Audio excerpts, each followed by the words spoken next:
eventually see whether they're awake or not. If they don't become conscious, you check for breathing. You can't see their chest moving. In a lot of cases, the chest isn't going to be moving a whole lot. You got glossy clothes on.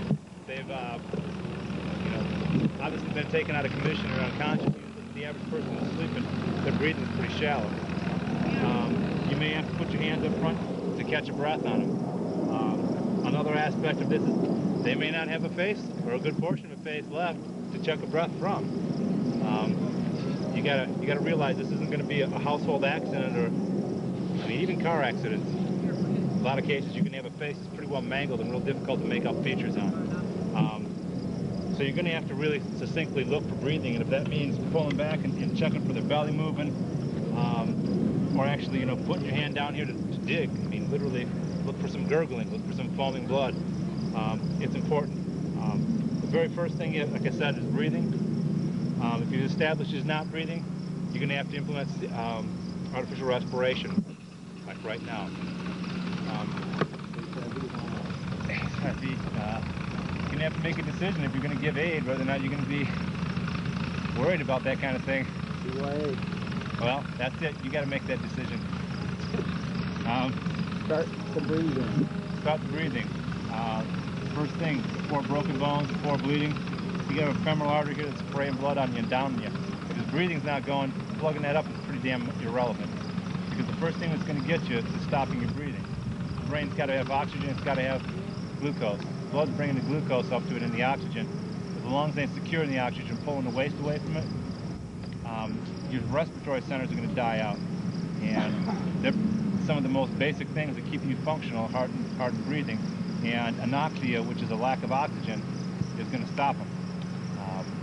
If he stops breathing just because he's been hit or shocked, you can bring him back pretty easily. You guys know any of the basic outline of artificial respiration on people? Yeah. Up with the mouth. You got to be able to get got to be able to tilt the head back. This is going to open your airway. Your airway, if you look on a person from you guys on this side, comes down to the back of your pharynx, and then down to your esophagus. Trachea. Your breathing is going to be, if it's bent like this, it's going to be just like closing over the neck off of, a garden hose. You're going to choke the thing off. And even though you might get some air through there, you trying to push air into their lungs without their assistance is going to be damn difficult. So you need to open the airway up as much as possible. That's accomplished by cupping your hand underneath the head and rolling it back like this. That's going to open the airway up and make it easier for you to be able to push the air into the lungs to give them the volume they need. Next thing you got to do is you got to clear their mouth and stuff. A lot of people that have been hit are going to throw up, and it's going to be a grungy thing to be dealing with. They may have had partials or things blown out of their mouth. They may have loose teeth in their mouth. They may have bits of whatever they hit them in their mouth. And trying to blow past that, you may actually blow it further down in them and actually close the breathing tube. So you got to open your mouth up. Their tongue is going to tend to drop back in their mouth when you open it by dropping their chin like that. So a lot of times you need to put your hands, your thumb, right underneath here, like this. Reach back behind their jawline and pull forward. And this is going to open them up so that by doing that, it stretches your tongue out, because your tongue is fixed in the back of your throat. And doing that stretches the tongue out, brings it up, makes the tongue smaller, so you can actually get in there. You can have to dig your fingers in there and look. You don't always see all the way to the back of their throat. It's real difficult to do. If you've established that he's unconscious and it doesn't appear that he has a neck injury, you're going to try to do this. If it appears that he's had some head injury, there's obvious signs of damage to his neck or head, you're probably going to think, or just if you saw the accident, well, the guy just fell off that ridge and landed on his back, there's a pretty good possibility he's got a neck injury. You're going to have to kind of weigh it on the spot of whether or not it warrants trying to isolate his neck at all before trying to do a respiration on him. He's only got 2 minutes. About 2 minutes is exactly the point. And on a day like today, when it's hot out, you've been busting ass, or someone's been shooting at you, and you're pretty heated, you got far less time. You're not going to get much with these people. So, anyway, get your hands under the back, tilt the head back, open the mouth, swab out the mouth and clear it. And it ain't relevant whether your hands are clean. It really ain't relevant whether their mouth is clean. I mean, food's food, you know? And put your mouth over the mouth, close the nose, and blow in. In this position, you blow in, and then look to see his belly going up. It's really common, because your mouth goes back down to your esophagus and your bronchial tube. It's really common to blow air into their stomach. They're going to go and burp a lot of crap right back up at you. You need to make sure you're lifting their chest.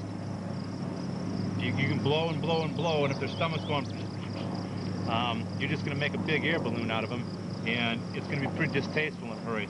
Again, the importance of keeping the head tilted back is going to tend to open that airway up and keep you from getting it into the stomach. You need to blow into their mouth, the nose closed. You can run into some problems.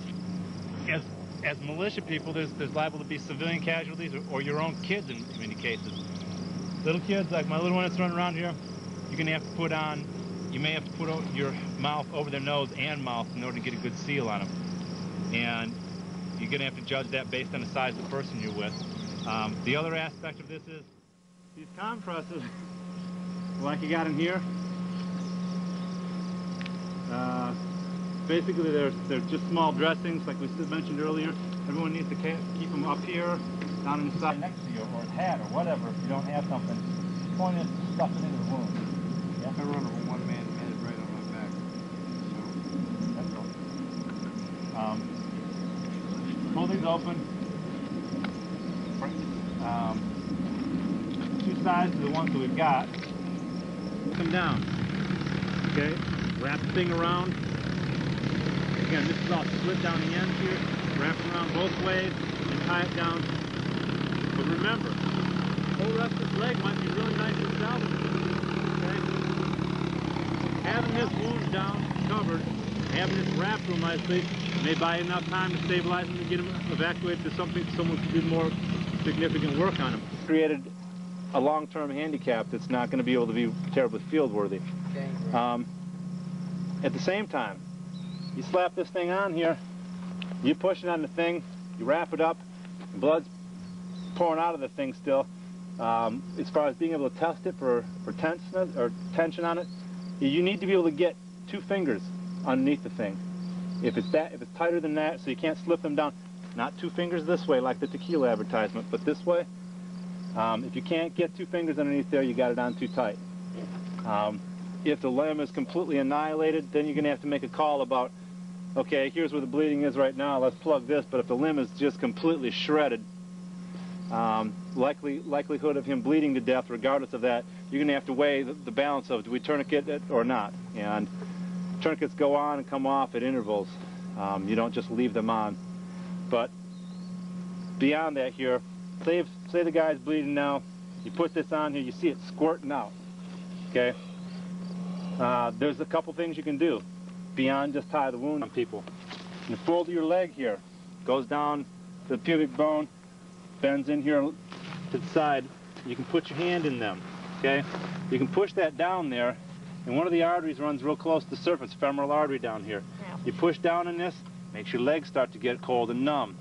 You're also going to be pushing down on some larger nerves that are going through there. You're going to be glad you did it.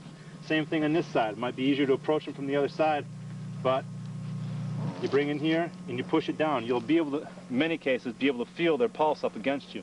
This will restrict the greatest percentage of blood flow to the leg without actually tourniqueting it. And a lot of times just the stasis of getting a pad onto it and getting the blood flow reduced significantly that way reduces the pressure long enough that fibrin can start filling in and making a clot in there.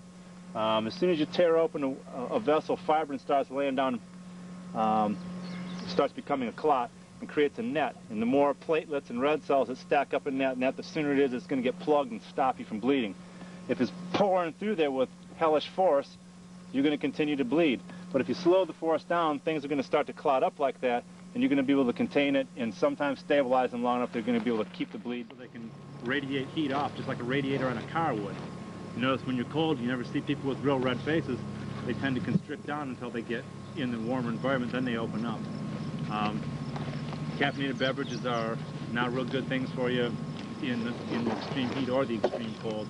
In the extreme cold, when it's already cold, you're not able to circulate blood down there because to appendages, because you constricted blood vessels down so badly that your heart's pushing it as it is, but you've artificially constricted them, which doesn't lend to being able to. It works like a hot water heating system. It doesn't get the heat down there to keep the appendages warm. This is kind of, I don't know, kind of the limitations, the basics of first